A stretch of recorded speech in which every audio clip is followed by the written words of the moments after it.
Obviously, we saw rumours this week that Allegri could come back in, who's still under contract at Juventus after getting fired last summer. Yeah, well, first of all, the fact that Allegri's still under contract doesn't actually mean that Allegri needs to come back. And I'm not sure Allegri would want to come back. He's made it clear he wants to take a sabbatical year. He's learned a foreign language. You know, I think he's waiting around for a job elsewhere. It has been reported that, you know, he would be the plan B if Sarri gets sacked, but there's no indication that Juve are going to sack Sarri right now.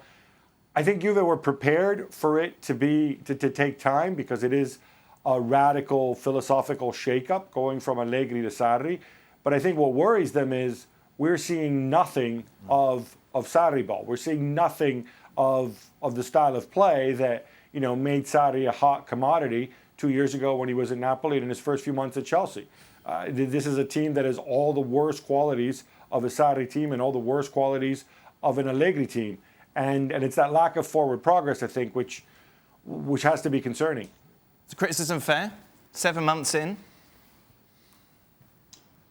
Yes. Yeah. Well, in short, yes, absolutely. You take over a team that defending 8 times Serie A winners, with the remit of making them more exciting, and you don't achieve that. They don't have the defensive organization that they did previously. It's a team struggling for identity. Thank goodness for Cristiano Ronaldo. Otherwise, who knows what kind of Juventus we'd be talking about? Well, in all fairness, I think now we're at this stage. You know, in all fairness to him, he finished the season strongly at Chelsea. Top 4 and Europa League win. And they played a little better towards the end of the season. And I think we see where we go, in my opinion, from now through to the summer. Is he going to be the manager that sees the train come off the track and them not winning the title? How deep can he go in the Champions League? Well, they have to win it, don't they? That's their... Well, they have to win one of them. Well, no, they have to win the Champions League. The title doesn't really matter. Oh, sorry, I 8 times. Well, I'm sure the title matters. But title matters. I mean, it's the reason they brought Ronaldo to the club was to win the Champions League. Exactly. But so he knows he's under pressure. But what I'm saying is, I don't think you throw the baby out with the bathwater just yet. Gab, obviously, it's Lyon next in the Champions League, and Juventus are up there amongst the favourites, obviously behind the likes of Liverpool, Manchester City, Barcelona, PSG and Bayern Munich. 10-1 for Juve.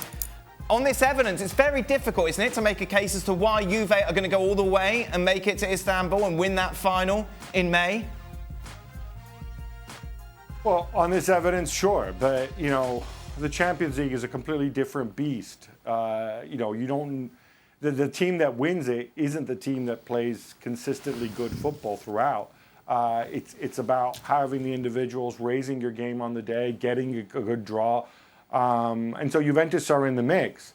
But I do think, you know, there's a window of opportunity there at Juve. This is not a young team, you know, Matthijs de Ligt notwithstanding. And this is a team that invested heavily to bring in Cristiano Ronaldo. And there's a window of opportunity that is either closing or is going to start to close soon. So, like we said this in the summer, it was an odd time to embark on a 180-degree turn and go with Sarri. And that's been compounded by the fact that, you know, Sarri's kind of stuck in this sort of limbo football-wise. So it's a tall order, but I certainly wouldn't rule it out because there's enough individual quality for them on their day to go and beat anybody out there. Put it one way. I don't know, Gab. What are you saying? I don't know. Really? On what evidence? When have the last time Juve blew your socks off? It's just strange. You're talking about this talent. Right, Ronaldo aside, this team is bang average.